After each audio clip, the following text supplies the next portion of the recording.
The front line of the Great Ukrainian-Russian War in recent days has been focused primarily in two directions. The first is the Lysychansk-Severodonetsk Cauldron, where the situation for the defenders is extremely difficult. The situation in the south looks better for Kyiv, where the Ukrainians are in the midst of an offensive campaign in the direction of Kherson. Pro-Ukrainian sources claim that the Ukrainian army is only 10 kilometers from the city. Kyiv is also making incremental gains near Izium, while Kremlin forces are once again launching attacks near Kharkiv.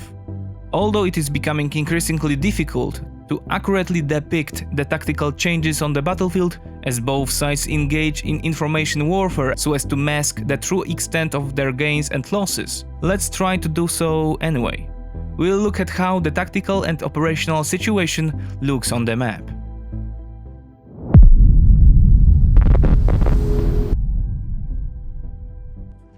The report was produced in cooperation with the Rochan Consulting Analytical Center, cited among others by the Wall Street Journal and the New York Times. Since the beginning of the war in Ukraine, Rochan publishes a daily war report called Ukraine Conflict Monitor, which presents an in-depth and unique analysis of the battlefield. You can purchase access to Ukraine Conflict Monitor via the link in the description. The Kharkiv Front.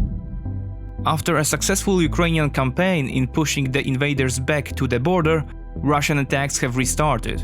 In its daily reports, the Ukrainian General Staff notes that the Russians are regrouping and increasing their ability to conduct offensive operations against Ukrainian positions in the area. Recently, the Russians have taken Izbitske and Varvarovka. They have also mined the area around the villages of Bayrak and Shestakove. The Russians are constantly carrying out attacks on civilian and military infrastructure, but the reports coming in are very vague. It seems that the defenders are able to repel these attacks, but if they are not reinforced, the Ukrainian defensive lines may soon collapse, especially if the fresh Russian units arrive at the front, as is reportedly happening. At the moment, the initiative on the Kharkiv Front is on Russia's side. The fighting in the Donbas region can be divided into two battlefields. The first stretches from Izium down to Severodonetsk and continues to Popasna, where the Russians have the initiative and are conducting daily attacks in select directions. The second area, south of Popasna and down to Donetsk, also isn't free of military operations, but their intensity here is limited. Most forces are focused on capturing Severodonetsk and opening a road to Słowiańsk.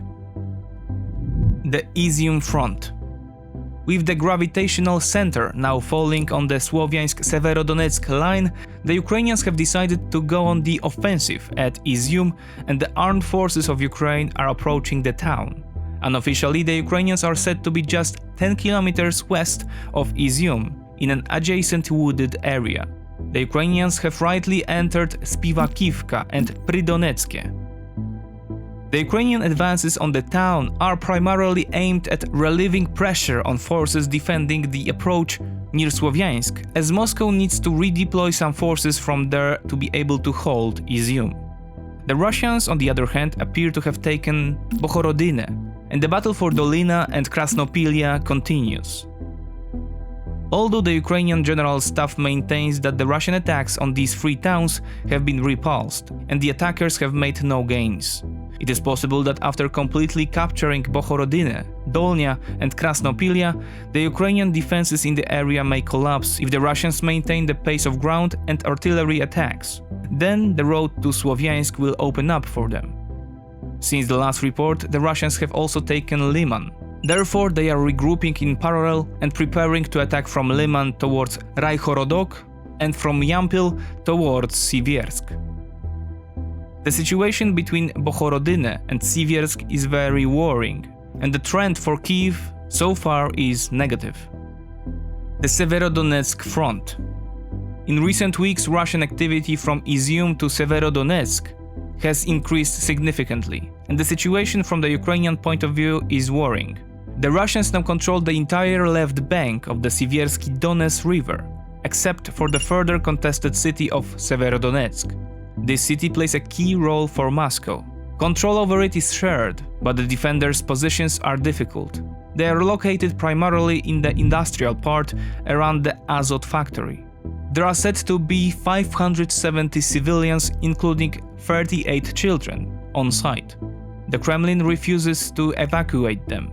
Overall, Muscovite forces control about 70 to 80% of the city.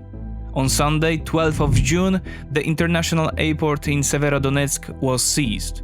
According to Serhiy Haidai, governor of the Łukasz region, the last bridge linking Severodonetsk and Lysychansk was destroyed in recent days. If true, the Ukrainian defenders will either have to swim across the river to reach safety, or share the fate of the Mariupol defenders. For the Russian offensive, however, the loss of the bridge would probably not pose much of an obstacle. The Russians have a fully functional river crossing southeast of Lysychansk near the villages of Orychovka, Donetsk.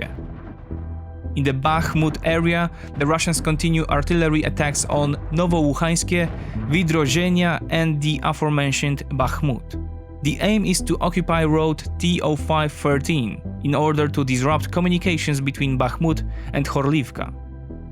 Another road that the Russians want to disrupt is T1305 between Bakhmut and Lysychansk. Pro-Ukrainian sources speak of repelling the aggressors' advance at Berestove, while pro-Russian sources speak of seizing the eastern part of the village. The Donetsk Front. In contrast, the Donetsk direction continues to be a low priority. For another week in a row, the aggressors have not made any significant progress in the area.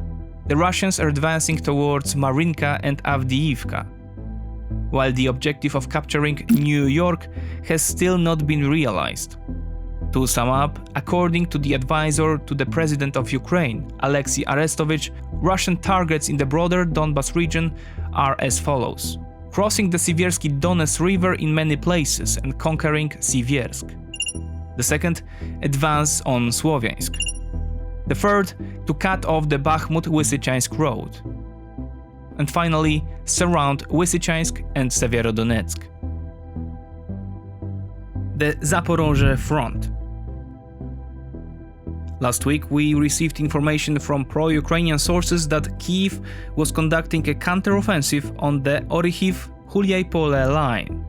The aim was to reach Melitopol and break the Russian land bridge between Russia and Crimea. However, nothing of that sort took place. The situation in the Zaporozhye region is tense but stable. Both sides seem to be accepting the current layout as it allows them to concentrate their efforts elsewhere. The Kherson Front. In contrast to the wider Donbas region, the situation near Kherson is changing in Kyiv's favor. The Ukrainian counteroffensive north of this key junction is slowly advancing. The Ukrainians are some 10 kilometers from the city's suburbs and 18 kilometers from its center. The counteroffensive is along the Tavrivske, Soldarske, Bladodatne line. So far, the Russians have not been able to mount a significant counteroffensive to stop the Ukrainians. Moscow is concentrating on transferring more artillery to this front, but there is no news on the transfer of additional personnel, which heralds its own problems. To slow down the Ukrainians, Russian forces have probably mined the banks of the Inhulets River between Davidiv Brid and Velke Artakove and brought in additional T-62 tanks. Nevertheless, the Russian presence in the Kherson region appears insufficient to provide an adequate level of defense. If Ukrainian forces reach Kherson, it remains to be seen how they will attempt to retake the city. Kherson was the first major city to fall in this war, and its recapture will undoubtedly be a matter of prestige. On the other hand, to protect the lives of Ukrainian civilians, artillery bombardment will probably not be an option. The following two scenarios also needs to be considered in the future. The Antonov Bridge was mined a few weeks ago, so the retreating Russians may destroy it to prevent further Ukrainian ground attacks towards Crimea. A more likely scenario, however, is that the Ukrainians will destroy the bridge using artillery to prevent the Russians from retreating and thus surround and destroy them in the Kherson area. Meanwhile, Russian efforts to establish its own authority in the occupied territories continue. In the Ukrainian town of Balaklia, which has been under Russian occupation since March, Moscow has appointed a Russian citizen, Yuri Shevchenko, as head of the military-civil administration. A number of local citizens were reportedly offered the post, but none of them agreed to the offer. The administration building is protected 24 hours a day, for the fear that the dignitary might be assassinated. The situation in Balaklia highlights the limits of Russian soft power. Support for the local authorities established by Moscow is low, and in the long term Russia will resort to force to impose its power and dominant position in Ukraine. Constantly like a boomerang, the topic of Western artillery returns. Let's see on the map what the range of Western 155mm caliber systems, which are already fighting in Ukraine, looks like. In the towed howitzers category, firstly we have the Italian FH-70 howitzers, which have a range of 24 to 30 kilometers. The number of pieces donated by Italy and Estonia is unknown.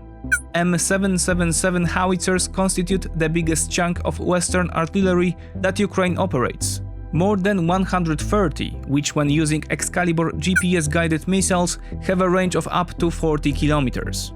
Self-propelled howitzers are an even more valuable military resource. 22 M109 tracked howitzers were handed over to Ukraine by Norway, and a further 20 are to be acquired by London after it bought them from a private Belgian company. The M109, like the M777, fires at a range of up to 40 kilometers. A system newer than the M109, the Polish AHS Krab, also has this range. Kyiv received 18 Krab units from Warsaw and has placed an order for another 60 or so. Rostislav Smirnov, an advisor to the Ukrainian Interior Ministry, admitted that the Krabs are fighting near Severodonetsk and that, quote, the Russian occupants have managed to fill their presence.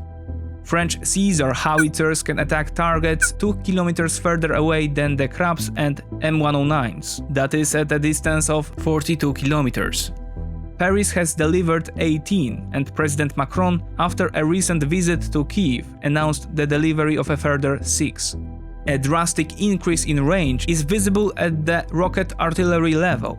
The M142 HIMARS, announced by the United States, currently have a range of up to 300 kilometers, but Kyiv will receive them together with GMLRS rockets, allowing attacks on targets only 70 kilometers away. So far, only 4 wheeled M142s have been announced, although Washington says it is ready to provide more as the situation develops.